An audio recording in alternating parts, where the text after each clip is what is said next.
Et donc c'est par son incarnation que le Seigneur vient d'abord nous dire « Je suis là ».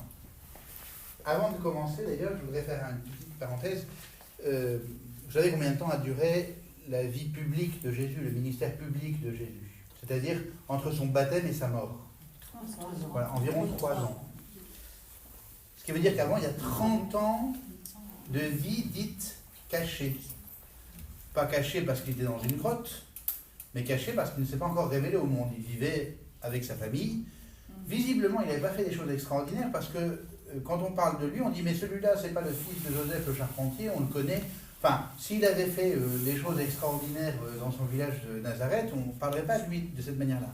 Donc non seulement il a vécu caché, au sens où il n'a pas marché sur les routes de Palestine pour annoncer qu'il était le Père, mais en plus il a visiblement vécu d'une manière tout ce qu'il y a de plus normal.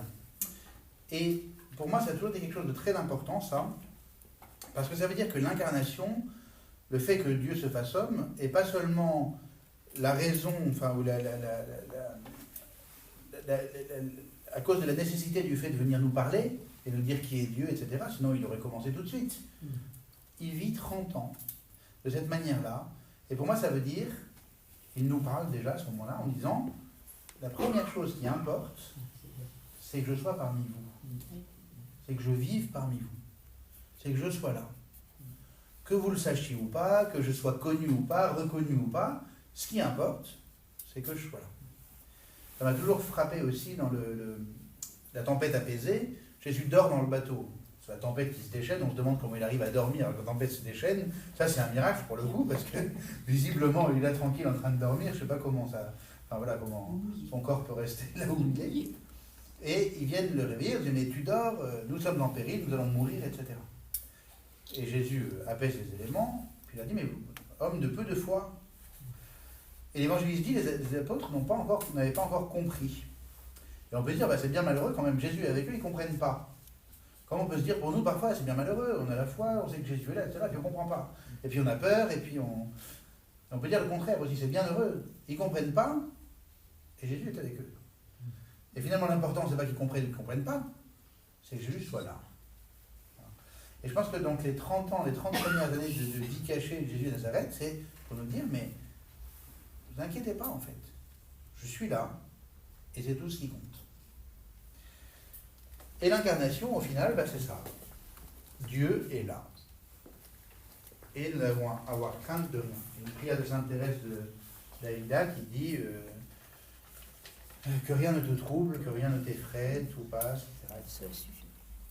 Alors Jésus lui-même a vécu l'angoisse au moment de sa passion à Gethsémani. Il a vécu notre humanité jusqu'au bout. Donc c'est pas pour nous reprocher d'être angoissé, d'avoir peur, d'avoir des doutes, d'être triste, etc. Il connaît bien le fond de notre cœur. Mais à chaque fois, il nous encourage, il nous exhorte, il nous redit sa présence. Donc on avait vu que l'incarnation, ça venait du latin, in qui veut dire dedans, caro carnis la chair, donc c'est l'entrée dans la chair, qui vient tout simplement de l'évangile selon saint Jean, le prologue. Au commencement était le Verbe, et le Verbe était Dieu, et le Verbe était avec Dieu, et un peu plus loin, et le Verbe s'est fait chair. Et dans le credo, nous disons, par l'Esprit Saint, il a pris chair de la Vierge Marie, et s'est fait homme. Et généralement, on s'incline à ce moment-là. Je ne sais pas si vous avez remarqué que les prêtres s'inclinent à ce moment-là. Les fidèles sont tous invités à le faire. Parce qu'à chaque fois qu'on manifeste le mystère de l'incarnation, on est invité à s'incliner pour se rappeler que c'est le mystère central de notre foi, Dieu s'est fait homme. Quand on récite l'Angélus, vous savez, la prière de l'Angélus 3 fois par jour, c'est le mystère de l'incarnation qui nous est redit. L'ange annonça à Marie qu'elle serait la mère du Sauveur, et elle conçut du Saint-Esprit. Voici la servante du Seigneur, répond Marie, qu'il me soit fait selon ta parole. Et le Verbe s'est fait chair, et il a habité parmi nous. Et 3 fois par jour, on est invité à dire cette prière de l'Angélus pour se rappeler que oui, Dieu est là, qui s'est fait homme pour toujours. Alors, dans cette deuxième partie, on va voir deux grandes parties, on va dire. La première partie, c'est le mystère de l'incarnation est-il nécessaire pour notre salut? C'est une bonne question. Dieu s'est fait homme pour nous sauver, mais est-ce que c'est absolument nécessaire que Dieu soit fait homme? Derrière, il y a la question, est-ce qu'il est absolument nécessaire que Jésus soit mort sur la croix, qu'il ait souffert tant de souffrances, parce que derrière, la question qu'il y a derrière, c'est, mais Dieu est un peu sadique quand même, il a besoin de sang versé pour nous sauver. Donc voilà, la question qu'il y a derrière tout ça, c'est cela. Et finalement, est-ce qu'il était nécessaire que Dieu se fasse homme pour que nous soyons sauvés? Et deuxième question qui va avec, notre salut est-il l'unique motif de l'incarnation? C'est-à-dire, est-ce que si nous n'avions pas besoin d'être sauvés, Dieu se serait quand même fait homme? Ou bien est-ce que c'est seulement parce que nous devions être sauvés que Dieu s'est fait homme? Et la deuxième partie, on verra, qui sera un peu plus longue, ce sera l'approfondissement du mystère de l'incarnation dans l'histoire de l'Église, surtout du 3e au 6e concile œcuménique. On verra assez rapidement chacun de ces conciles œcuméniques. Pas les deux premiers, parce qu'ils touchent surtout à la question de la Trinité. Mais à partir du 3e, ça touche la question de l'incarnation. On va voir pourquoi. Pourquoi est-ce qu'il y a eu ces grandes réunions d'évêques dans l'Église qui se sont posées ces questions-là? Donc une des premières questions qui vient à notre esprit, c'est la nécessité de l'incarnation pour notre salut. Était-il nécessaire à Dieu de s'incarner pour nous sauver, ou pouvait-il le faire autrement? Pour répondre à cette question, j'invoque saint Thomas d'Aquin, un des plus grands théologiens de l'histoire de l'Église, dominicain, 1225-1274.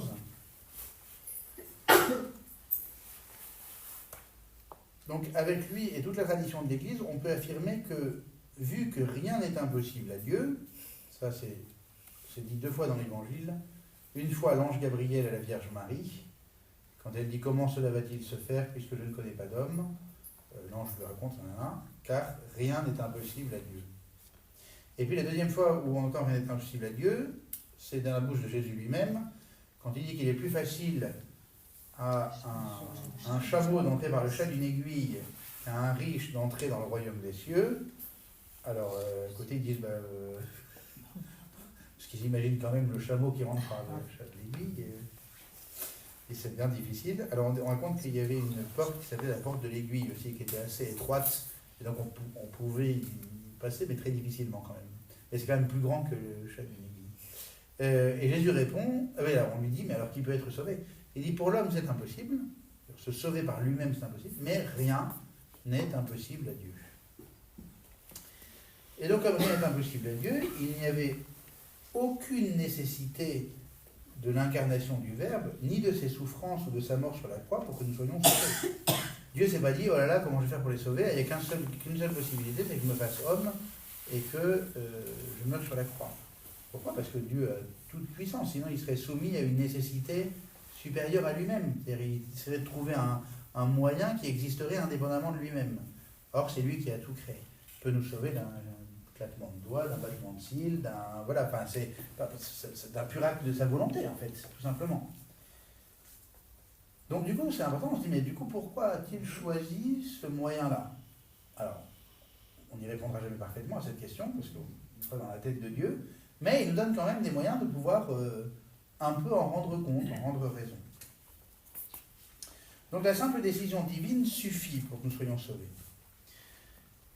Nous ne sommes pas ici pour discuter les décisions divines, mais pour les recevoir avec foi et reconnaissance. Et donc il s'avère que Dieu a choisi ce moyen.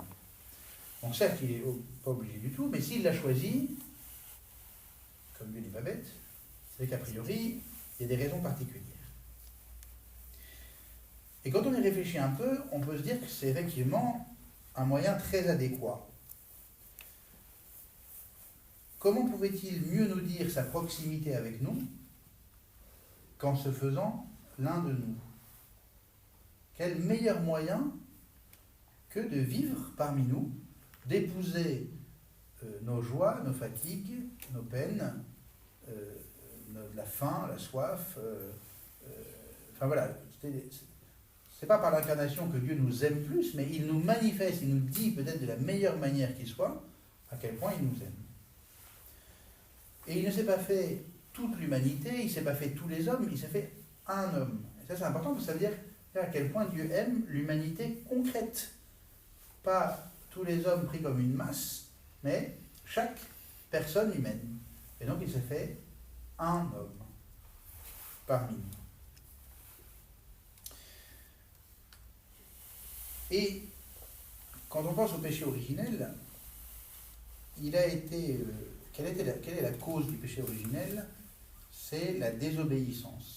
Et donc, derrière la désobéissance, c'est la méfiance, le soupçon vis-à-vis de Dieu.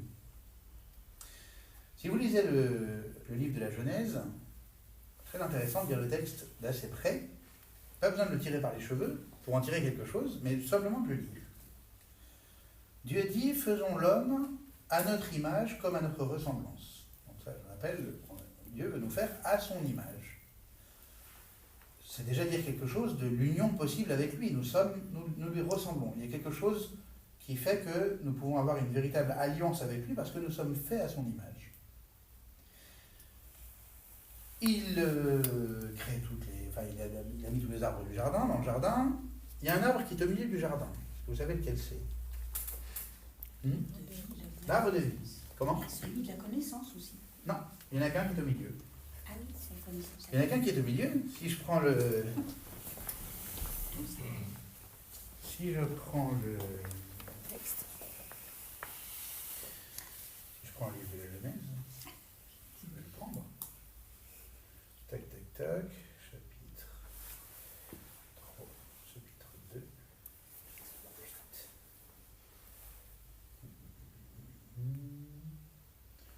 Les fleuves, l'Éden.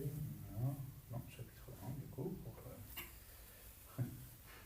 trouver.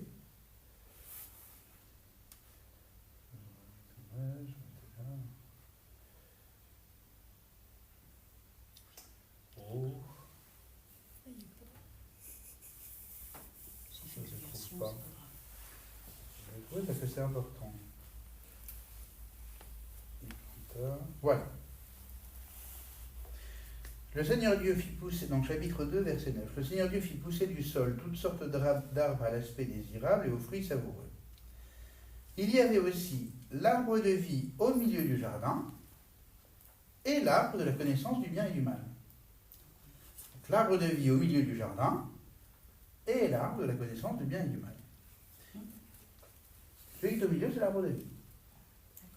Il y a aussi l'arbre de la connaissance du bien et du mal, mais il n'est pas indiqué qu'il est au milieu. Le centre, c'est la vie, c'est l'arbre de vie. Celui qui est interdit, c'est lequel? L'arbre dont les fruits sont interdits. L'arbre de la connaissance, c'est la connaissance. Comment? La connaissance. C'est l'arbre de la connaissance du bien et du mal. Donc, tac, tac, je retrouve à chaque fois. Voilà. Tu peux manger les fruits de tous les arbres du jardin, mais l'arbre de la connaissance du bien et du mal, tu n'en mangeras pas, car le jour où tu en mangeras, tu mourras. Donc celui qui est au milieu, c'est l'arbre de vie. Il y a l'arbre de la connaissance du bien et du mal qui est quelque part. C'est celui-là qui est interdit. Chapitre 3. Ça se gâte. Le serpent était le plus rusé de tous les animaux des champs que le Seigneur Dieu avait fait. Donc, hop, un joli jardin. L'arbre de vie, l'arbre de la connaissance du bien et du mal, des arbres, et un serpent rusé.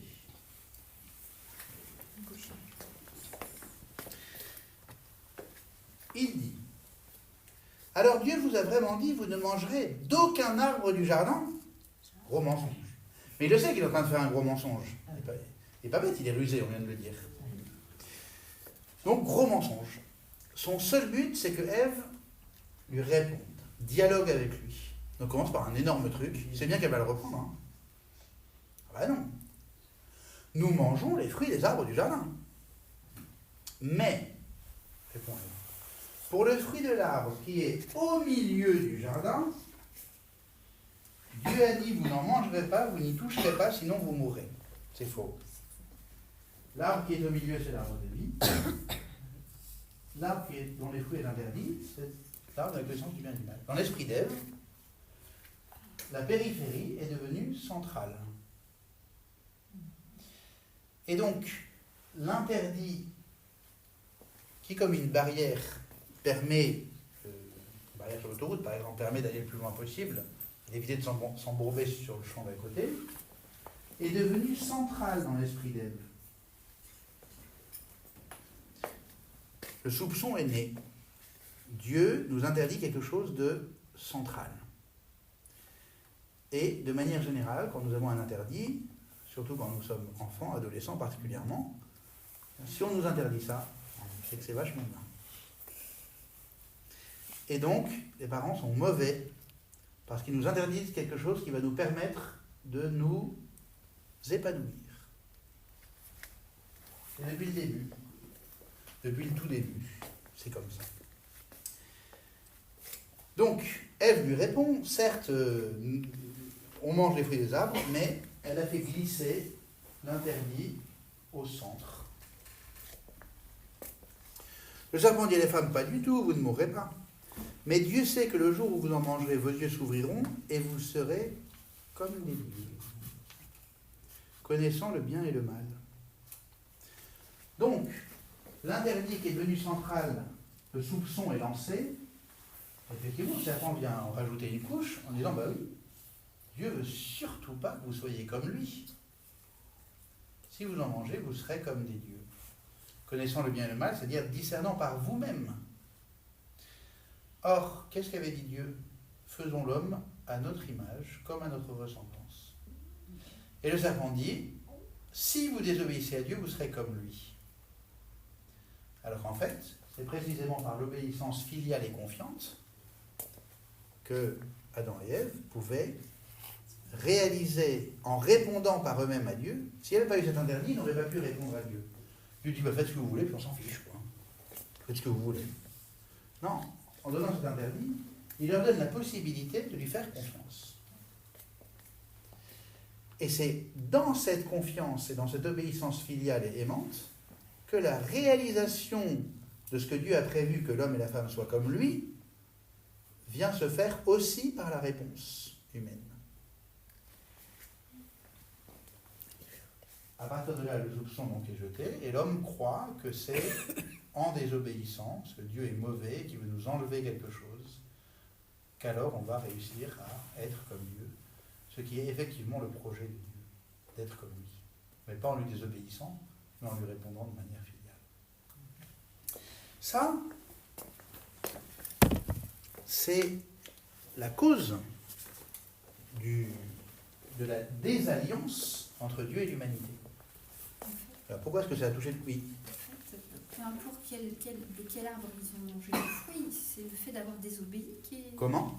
Peu importe de quel arbre ils ont mangé le fruit, ce qui importe, c'est le fait d'avoir désobéi. Oui, alors en fait. on pourrait déployer beaucoup plus, hein, pourquoi la connaissance du bien et du mal, etc. Ça. Mais évidemment, ce qui est fondamental, c'est pas la question d'avoir mangé du fruit d'un arbre, c'est d'avoir désobéi à Dieu. D'être entré dans cette considération qu'en fait, c'est par la désobéissance qu'on va réussir à être comme Dieu. Et donc c'est la méfiance vis-à-vis de Dieu. Et donc c'est la mésalliance, puisqu'on est rentré dans un système de méfiance. D'ailleurs, qu'est-ce qui se passe juste après? Adam et Ève, ils sont nus. Ils n'ont aucun problème avec ça. Parce que l'autre n'est pas un agresseur. L'autre n'est pas quelqu'un qui veut mettre la main sur l'autre. À partir du moment où la méfiance est entrée, elle est rentrée vis-à-vis de tout le monde. Et alors ils se cachent et ils ont peur. Et la deuxième chose, c'est l'incapacité d'assumer ses propres responsabilités. Parce que Dieu appelle Adam. Où es-tu? J'ai eu peur, je me suis caché. Ah, tu as donc mangé de l'arbre que je t'avais interdit de manger. Ah, c'est pas moi, c'est elle. Et Ève, tu as donc pris... Ah, c'est pas moi, c'est le serpent. Il n'y a plus la possibilité de dire, ah oui, je prends ma responsabilité sur moi et je te demande pardon. Non, pas moi, c'est elle. C'est d'une finesse psychologique et spirituelle extraordinaire, c'est excellent. Au-delà de la question de l'historicité, de la chronique historique, c'est pas du tout ce que cherche l'auteur de la Genèse, et c'est pas ce que cherche Dieu à travers l'auteur de la Genèse à nous expliquer. Mais c'est d'une vérité extrêmement profonde. Et il y a eu, le Concile Vatican II dit, il y a eu un premier péché. On ne sait pas ce qu'il a été factuellement, mais il y a eu un moment où l'homme a rompu l'alliance avec Dieu. Et nous naissons avec cette infirmité. Mais le Seigneur a trouvé un excellent moyen, c'est pour ça que je voulais y revenir. Qu'est-ce que dit Dieu donc il y a les châtiments à la femme, à l'homme, et puis au serpent. Enfin, à l'homme, à la femme, puis au serpent. Je mettrai une inimitié entre toi et la femme, entre ta descendance et sa descendance. Ta descendance la meurtrira au talon, et sa descendance t'écrasera la tête. Et donc, dès le début, on appelle ça le protévangile, c'est-à-dire le premier évangile, parce que l'annonce du salut est faite dès ce moment-là. Je mettrai une inimitié entre toi et la femme, entre ta descendance et sa descendance. Ta descendance la meurtrira au talon, et sa descendance t'écrasera la tête. C'est pour ça qu'on représente souvent la Vierge Marie en train d'écraser le serpent.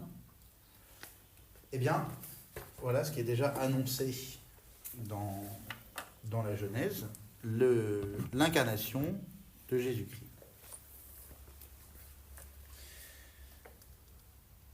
Donc, je reviens à notre question qui est de savoir finalement, est-ce que c'était le seul moyen, le moyen nécessaire pour pouvoir être sauvé, le fait que Dieu se fasse homme. Donc on a bien dit non, au sens d'une nécessité que Dieu aurait au-dessus de lui, mais oui, au sens où c'est celui qu'il a choisi et donc le plus adéquat. Du coup, j'ai dit, le meilleur moyen de nous montrer son amour, c'est de se faire l'un de nous. C'est ce qui touche beaucoup de gens qui se convertissent. Dieu s'est fait homme en Jésus-Christ. Et puisque la mésalliance avec Dieu est partie d'une désobéissance, eh bien c'est l'obéissance parfaite qui peut réparer cette désobéissance. Et Dieu a voulu que ce ne soit pas lui directement qui le fasse, mais que ce soit un homme. Puisque c'est par un homme que le péché est entré dans le monde, dit saint Paul, il a voulu que ce soit par un homme que la grâce surabonde dans le monde. Cet homme, certes, c'est Dieu qui s'est fait homme, mais c'est un homme quand même. Et donc lorsque Jésus dit à Gethsémani, que ta volonté soit faite et non la mienne, il vient renverser totalement la désobéissance d'Adam et Ève. En conformant, malgré son angoisse, il dit, Père, si tu peux faire que cette coupe, passe loin de moi, fais-le, mais que ta volonté soit faite et non la mienne. On va voir que ça signifie qu'il a bien une volonté purement humaine, parce qu'étant Dieu, il a la même volonté que le Père et le Saint-Esprit. C'est une volonté commune des trois qui sont Dieu. Donc pour dire que ta volonté soit faite et non la mienne, il faut bien qu'il ait une volonté purement humaine qui, elle, a dû se conformer à la volonté du Père. Seulement ce qui est paradoxal, c'est qu'en disant que ta volonté soit faite et non la mienne, on peut avoir l'impression, donc on voit bien qu'il y a deux volontés distinctes, et en même temps, il fait sienne la volonté du Père. Quand on dit que ta volonté soit faite, c'est que la volonté du Père devient en fait la sienne. Et donc saint Paul a de très beaux développements sur cela, entre Adam et le nouvel Adam, comme il dit, qui est le Christ. Et puis plein d'autres rapprochements, du coup, sont vraiment intéressants. C'est un arbre c'est du bois. Donc c'est par un arbre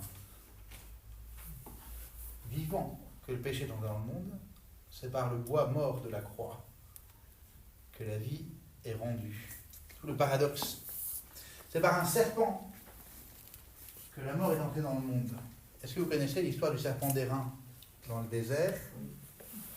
Moïse, à un moment, les Hébreux dans le désert sont attaqués par des serpents, et s'ils sont mordus par le serpent, ils meurent. Dieu demande à Moïse de fabriquer un serpent d'airain qu'il met au sommet d'une hampe. Il dit, les Hébreux qui regarderont ce serpent seront sauvés. Jésus reprend à son compte en disant, de la même manière que Moïse a élevé le serpent d'airain dans le désert, ainsi faut-il que le Fils de l'homme soit élevé. Se comparant lui-même à un serpent. Je ne sais pas si c'est un artiste chrétien qui a encore osé représenter Jésus comme un serpent sur la croix, mais Jésus lui-même, on le représente évidemment comme un agneau, mais Jésus lui-même se compare à ce serpent d'airain. De la même manière que c'est par un serpent que le mort est entré dans le monde, c'est aussi d'une certaine manière, un serpent que la vie est entrée.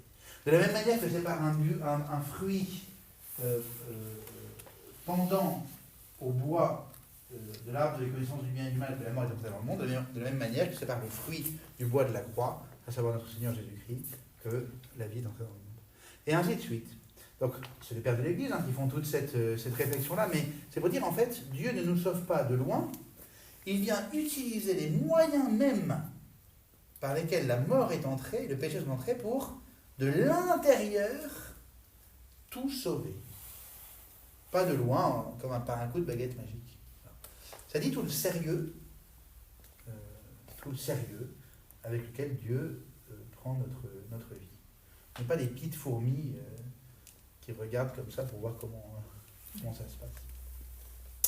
Voilà, et donc l'incarnation, donc le fait que Jésus-Christ ait dû à offrir cette obéissance filiale et profondément confiante au moment où il ne voit plus rien, où ça devient le brouillard complet de ce qui va être sa passion, c'est cette obéissance filiale, confiante et aimante qui est l'acte de notre salut. Dieu a choisi qu'il en soit ainsi. Et c'est aussi la cause de beaucoup de conversions. Beaucoup de gens se convertissent à cause de cette histoire qui, à mon sens, n'est pas inventable en fait. Dieu, normalement, c'est Dieu tout-puissant, et puis voilà, l'incarnation, il y a que la foi chrétienne qui connaît l'incarnation.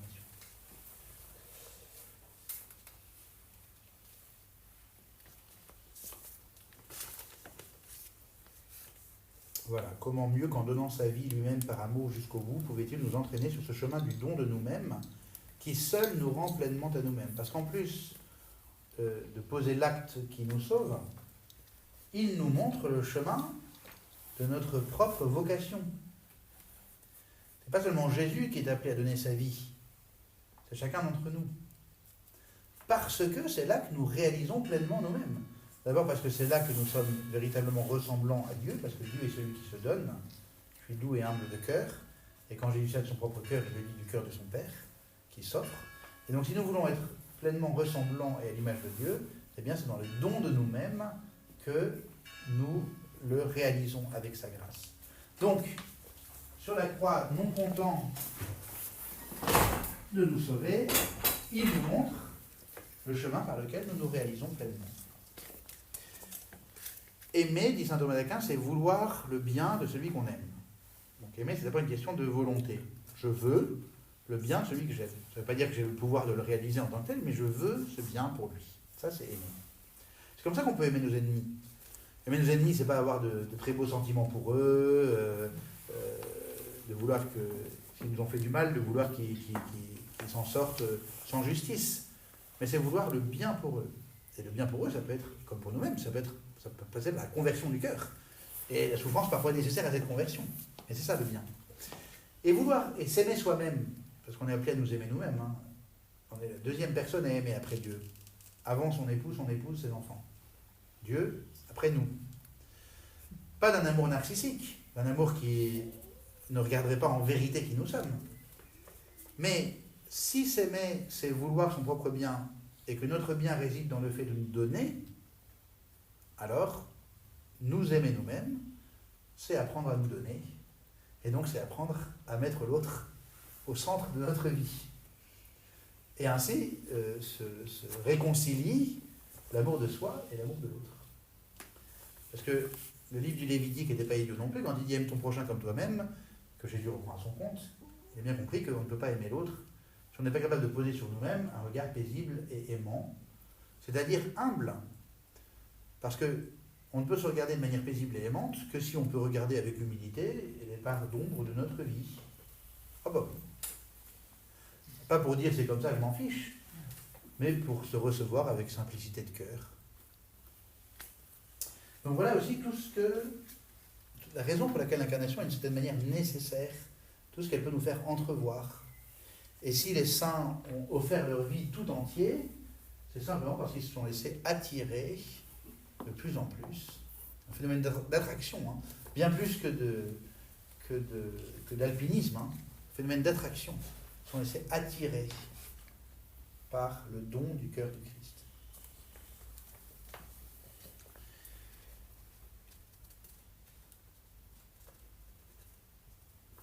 Voilà. Ainsi, l'incarnation du Verbe en Jésus-Christ n'est pas absolument nécessaire à notre salut, on l'a dit, selon la puissance divine, c'est-à-dire Dieu n'était pas obligé de passer par ce moyen-là, mais elle est le moyen que Dieu a choisi, et donc par là le meilleur, et le plus profitable, et donc il est nécessaire en ce sens-là, dans le sens où c'est le meilleur moyen et le plus profitable, puisque Dieu l'a choisi, et nous avons vu que nous pouvions rentrer un peu dans la compréhension de pourquoi est-ce que ce moyen était si bon. La deuxième question a aussi son importance. Est-ce que le salut des hommes est le motif unique de l'incarnation? C'est-à-dire, est-ce que Dieu se serait quand même fait homme en Jésus si nous avions eu besoin d'être sauvés? S'il n'y avait pas le péché originel, et que nous aurions pu accéder à la vie de Dieu, est-ce que Dieu se serait incarné quand même? Et de fait, l'incarnation est l'expression ultime de l'incarnation, que sont la rédemption sur la croix, hein. C'est ça qui manifeste le plus l'incarnation. Dieu s'est vraiment fait homme jusqu'à mourir comme nous. Alors que le propre de Dieu, c'est d'être immortel. S'il meurt vraiment, c'est qu'il s'est vraiment fait homme. Ça n'a pas pour unique effet de nous sauver de la mort et du péché, mais également de nous unir à la divinité du Christ qui a pris notre humanité. Les pères de l'Église résumaient la foi chrétienne comme ça, ils disent Dieu s'est fait homme pour que l'homme soit fait Dieu. Un enfant a résumé ça aussi pour le mystère de l'Ascension, il est venu chez nous pour qu'on aille chez lui. Et c'est exactement ça. Et c'est ce que dit le prêtre aussi quand il dit à voix basse, généralement on ne l'entend pas, la prière qui va avec la goutte d'eau qui est versée dans le vin. Au moment de l'offertoire, donc le prêtre verse le vin dans le calice, il verse une petite goutte d'eau dans le calice. Et il dit, comme cette eau se mêle au vin pour le sacrement de l'alliance, le sacrement de l'alliance, c'est la mort de Jésus-Christ sur la croix rendu présent sur l'autel, l'alliance dans son sang. Donc comme cette eau se mêle au vin pour le sacrement de l'alliance, puissions-nous être unis à la divinité de celui qui a pris notre humanité. Puissions-nous être unis à la divinité de celui qui a pris notre humanité. Pourquoi il dit tout bas? C'est l'admirable échange. Pourquoi il dit tout bas, le prêtre, ça? Parce que ça fait partie des prières qui sont dites à voix basse. Parce que, après, les fidèles sont censés savoir ce qu'il dit. Hein, c'est dit tout bas, mais c'est pas secret. Oui, Donc si on a un missel, et puis si on sait, une fois qu'on sait ce qu'il dit, on sait ce qu'il dit. Donc c'est aussi bien parfois qu'il y ait des choses qui soient dites à voix basse et qu'on puisse soit lire en même temps ou se rappeler en même temps. Alors que parfois, quand tout est dit à voix haute, c'est pas pour ça qu'on est plus dans l'attention à ce qui est dit. Voilà. Et puis souvent, on chante pendant l'offertoire aussi, au moment de ces prières-là sont dites.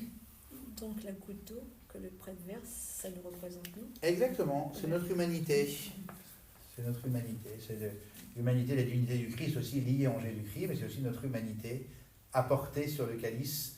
Et c'est très beau parce que l'offertoire est aussi le moment qui est fait pour nous offrir nous-mêmes, en même temps que le Christ s'offre à son Père. Quand nous offrons le pain et le vin, ce n'est pas encore la consécration, mais c'est déjà l'offrande des biens que le Seigneur agrée afin qu'ils soient consacrés. De la même manière que le Christ s'offre à son Père. Et nous sommes invités nous-mêmes, c'est pour ça qu'on appelle ça l'offertoire aussi, à nous offrir, comme des offrandes vivantes au Père, à demander au Seigneur d'agréer l'offrande de notre vie et qu'elle puisse être offerte avec le Christ, par le Christ, dans le Christ, ce que l'on dit à la fin de la prière eucharistique, la doxologie, par lui, avec lui, en lui, à toi Dieu le Père Tout-Puissant, dans l'unité du Saint-Esprit. Tout honneur et toute gloire pour les siècles des siècles. De manière générale, les prières de la liturgie s'adressent au Père. Par le Fils, il est le médiateur par lequel tout passe, dans le Saint-Esprit, qui est celui qui nous vivifie, qui nous sanctifie. C'est en lui que nous pouvons, ce que dit saint Paul, hein, c'est magnifique, il dit c'est dans le Saint-Esprit que nous pouvons crier Abba, où l'Esprit du Fils crie en nous Abba. C'est-à-dire que nous disons Père, puisque nous sommes des fils, des enfants dans le Fils, nous avons été configurés au Christ, donc on peut dire Père, et c'est dans l'Esprit Saint que nous disons Père. C'est l'Esprit Saint qui nous donne de pouvoir dire Père. Donc l'Esprit du Fils dit en nous Abba. Et nous sommes comme ça totalement pris dans le mouvement d'amour de la Sainte Trinité.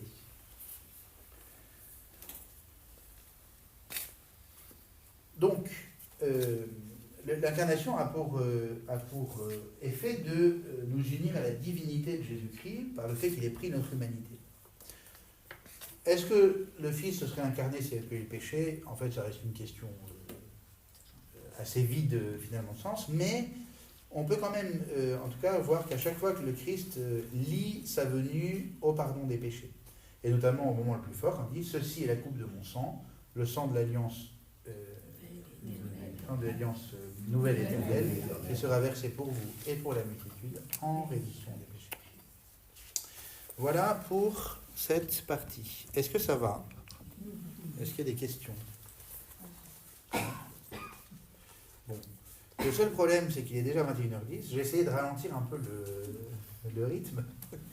Il est déjà 21h10, donc c'est l'heure de la fin. Donc je me demande si on ne fera pas effectivement une dernière... bah oui, parce que je n'ai pas fini l'incarnation. Alors, voilà. Est-ce que vous avez des questions?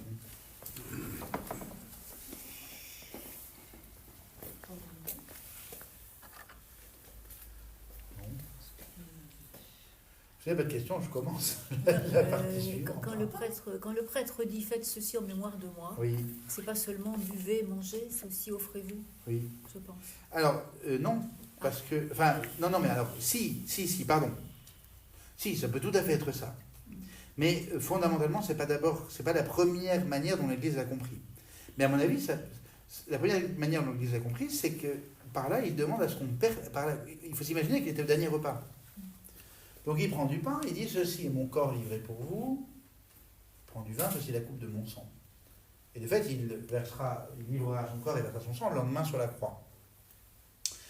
Donc déjà, il dit lors de cette dernière scène que c'est son corps. Pas seulement son corps, mais son corps livré. Et que c'est son sang, pas seulement son sang, mais son sang versé. Donc c'est pour ça qu'on dit que vraiment le sacrifice de la messe, c'est exactement le sacrifice de la croix, l'unique sacrifice de la croix, rendu présent sur l'autel. Nous sommes rendus présents, je n'ai pas oublié la question, mais nous sommes rendus présents il y a 2000 ans en Palestine, au dernier repas de Jésus-Christ, à sa mort sur la croix et à sa résurrection. Ça, c'est fondamentalement ce qu'est la messe. C'est pour ça qu'il dit donc ceci est mon corps livré pour vous. Et au moment où le prêtre consacre le pain, ceci est mon corps livré pour vous sur la croix. C'est aussi pour cela, pour les théologiens, que le Christ a voulu qu'on consacre le pain et le vin séparément. Parce que de fait, une fois qu'ils sont corps et sang du Christ, il y a dans l'hostie consacrée Jésus-Christ pleinement corps, sang, âme et divinité, comme on dit.